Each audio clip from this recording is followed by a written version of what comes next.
Hello, everyone. Sorry for your time. I know many with tech issues. Um, Let me join my colleagues to thank everyone here for staying to this moment. Speaking to the microphone, we can't hear you. Let me join my colleagues to thank everyone here for being with us and staying to this moment. And to offer thanks to the center, the director, Professor Adiba, and those who organized the conference. It's been such a pleasure. It doesn't happen quite often, does it, that as a graduate student, you have your professor with whom you take seminars and teachers TA sitting as the chair, and I need your session at an international conference. So please let me humbly ask that after my session, you approach my professor and tell her how excellent my professor is. Thank you very much. My name is Echezonachukwu Nduka. You can tell I'm from Nigeria. The title of my presentation is Musicking Through the Timeline, Songs as Resistance and Survival in Postcolonial Nigeria, 1970 to 2025. And what to expect the time I have an outline, an introduction, then I'll look at 70s to present, just an overview. I'll talk about the musicians and that music of resistance of the new millennium after Fela. Some of the issues from the music, or some of the things we can note: language, policing, and the post-colonial experience. Singing to self, songs as survival, and then musicking as mass action.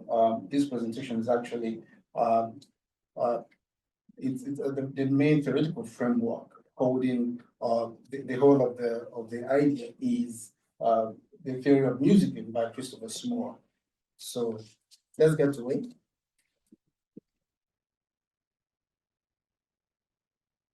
On the 20th of October 2020, after weeks of consistent youth-driven protests against police brutality and bad governance in Nigeria, tragedy struck at the Lekki toll gate in Lagos when officers of the Nigerian Army opened fire on unarmed protesters who had nothing but their nation's flags, the national anthem on their lips, and the resolve to change the course of the country's history and that of its police force. What does it mean for citizens to put their hope of survival on their anthem and receive bullets instead? Weeks leading up to that moment, as the protest went on in many cities across the country and some major cities across the globe with answers hashtag printed on cardboard papers and trending on social media platforms, many genres of Nigerian music, particularly those associated with protest and dissent, accompanied the movement. However, on the night of the ultimate tragedy at Lekki toll gate, all songs gave way in favor of the national anthem, yet it failed. In response and memoriam, popular Nigerian musicians such as Burna Boy, Fowls, and Chike released #Answers themed songs titled 2010-20. As we can see, Fowls, Johnny, and we have the one by Chike, 2010-20, Wahala Day, respectively. They released the songs. So while this paper focuses on songs as resistance and survival in post-colonial Nigeria, it is pertinent to point out that the act of protesting in songs has a pre-colonial and colonial history. In colonial Nigeria, for instance, there are records of groups protesting in songs against the decisions of colonial administrators on crucial matters such as taxing and leadership. Shonikol 2009 points out the contributions of Fumilayo Ransom Kuti in this regard and how such activities influenced and shaped the childhood of Fela Anikulapo Kuti, who would go on to become Nigeria's most critical musical voice against oppressive regimes. In their article on musical open letters as political commentary in Africa, Kunzula and Royce John 2012 submit that there is a long history of political criticism through various types of musical expression, such as praise poetry or music related to age sets and secret society. And of course, this includes Nigeria, where protest music precedes the advent of recording technology and recorded music. And Walker, 2018, offers a lucid explanation of this practice in his description of anonymously composed struggle songs, which are mostly participatory and reworked occasionally. In the decade after Nigeria's independence, I'm looking at 1970, Nigeria gained independence in 1960, a decade later, from 1970. Following a gradual rise of recording establishments, songs of resistance were recorded and performed as a means of holding successive governments accountable, awakening public consciousness and memory making for the sake of posterity. Osiedo 2018 offers a view into the rising of protest political music in Nigeria's post-colonial years by pointing out the significance of music performed during years of military rule and beyond. Their themes and the works of less prominent musicians, such as Joseph Osoyomo, whose song Baba Nawa was an indictment on President Ibrahim Badamasi Babangida, whose annulment of the June 12, 1993 presidential election threw the nation into unimaginable turmoil. So for this presentation, songs were selected randomly across 5 decades to reflect Nigeria's historical timeline with music and dissent. In addition to other points, what becomes clear is how these songs cut across several genres, including Afrobeat, you have reggae, R&B, high life, Afrobeats, rap, among others. So in his essay on modern Nigerian music and the post-colonial experience, Godwin Saddle, he argues that all forms, and I quote, of musical genres found in post-colonial Nigeria are heavily influenced by foreign cultures, be it popular dance music, church music, art music, and even the so-called authentic traditional music, end of quote. These influences are writ large in instruments and instrumentation, recording practices, harmonic idioms, performance practices, and even the very notion of tonality. Over the 5 decades in focus, the central themes of resistance and survival were expressed in new and developing genres. In other words, while the sound and styles changed with time, the message remained constant and consistent with the legitimate yearnings of Nigerians. So as a country with a population of over 200 million people spread across the north and south and further divided into 6 geopolitical zones, it is a possibility that there are musicians from all parts of the country whose songs can be studied under the category of resistance and survival. However, my presentation will focus on the works of musicians from southern Nigeria. And I'll show, this is not as big as I expected, but we have all of these parts down as, parts of southern Nigeria. There are, so many musicians spread across.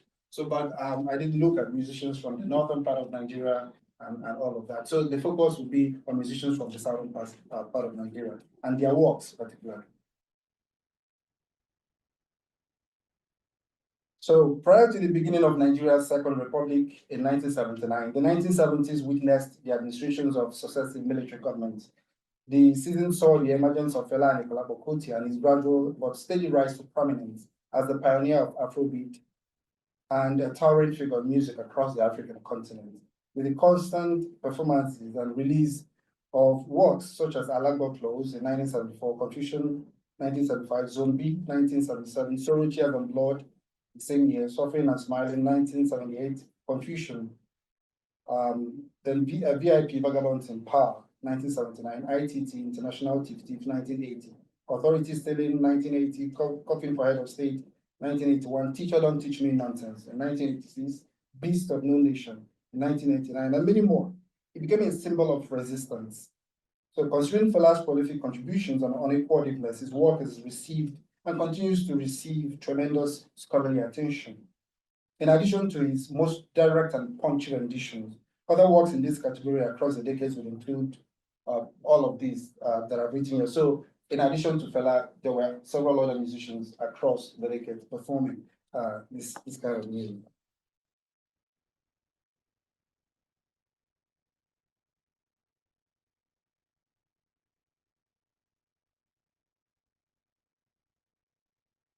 So we'll go to the new millennium after Fela. So in the early 2000s, as Nigeria returned to a new democratic dispensation with the beginning of the Fourth Republic in 1999, under the leadership of President Olusegun Obasanjo, Afrobeats began to rise due to the incorporation of hip-hop elements and performance features in Nigerian popular music.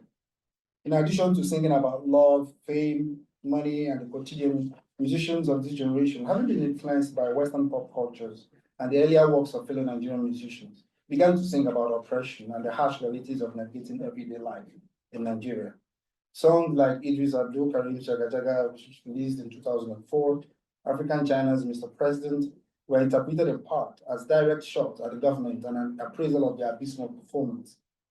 Konzela and Royce John 2012 argue that for the genre of the musical open letter, what they call musical open letter, citing an analysis of songs in this category from different parts of the world.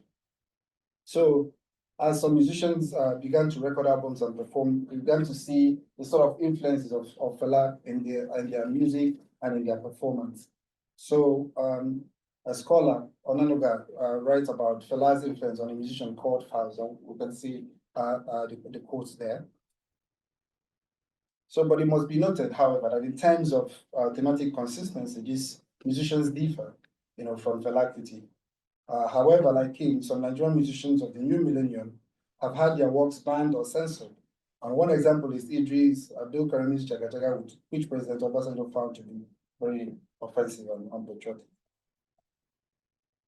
On November 20th, 1999, the Nigerian military carried out a sort of genocidal attack in the Ijaw town of Odi, killing many unarmed civilians as a result of a conflict in the oil region. So 8 years later, after that, Timaya, a Nigerian musician from that place, released a song titled Den Mama. But what's important about this song is the sort of transformation that happens. One scholar tries to describe it as because of the sort of issues of security in that area and how militants began to come up.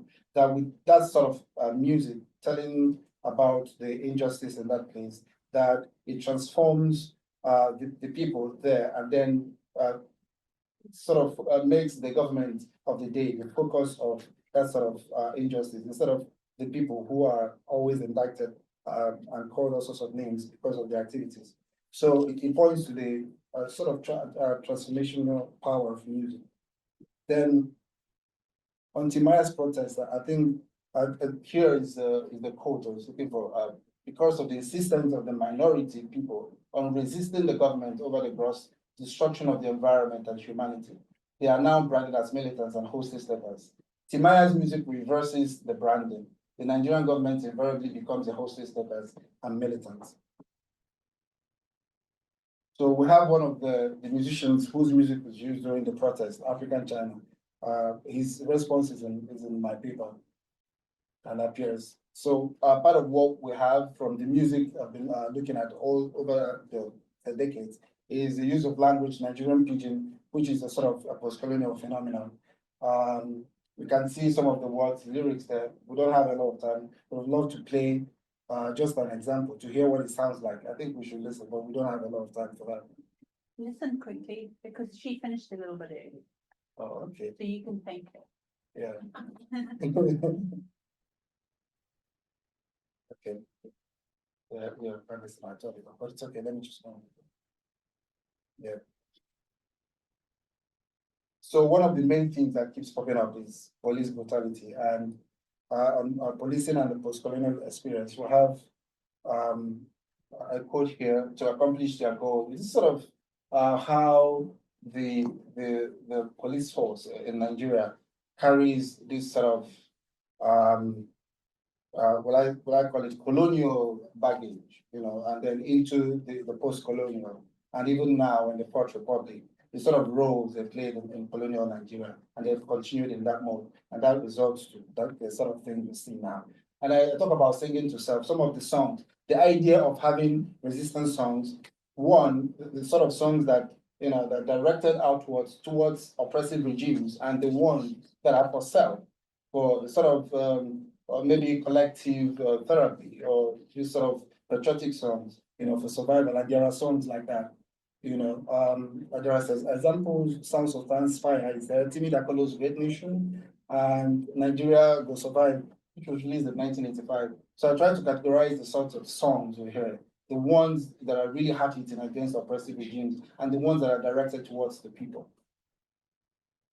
And we have excerpts from Timi Dakolo's Nation, where he sings in chorus, where all we have, we defend our land, we believe in this nation and we know we'll get there. We continue this sort of singing to self, as a sort of means of survival. Then to close, finally, this idea of musicking as mass action, what Christopher Small was actually pointing at is the idea of having music not just as a sound, as an object, but considering all of the processes that leads to the production of that sound. The works of the sound engineers, the producers, the promoters, the performances, the audiences, all of these people working, to make music. That is the music. And I'm framing this to say that, the activities of producers and songwriters and all of these people, they all work towards this resistance and survival. It's not just the work of the musicians alone. And I've made a playlist of some of the songs that I talk about. The link is there. So to conclude, I'm going to say that the crux of the matter here is that the idea of not just looking at all the songs through the timeline, through the years to see what has changed and all of that, but the idea of having the song transcending the symbol of, being this symbol of resistance to being resistance themselves because of memory. Because when these things happen and musicians respond, it's a way of making memory making. And these guards against the sort of the work of revisionists in the near future. We can go back and say, hey, these musicians sang about this in response to the government, so that that becomes a sort of history making. So that's the sort of work that I'm doing. It's still a work in progress, but I hope the point is being made. Thank you very much.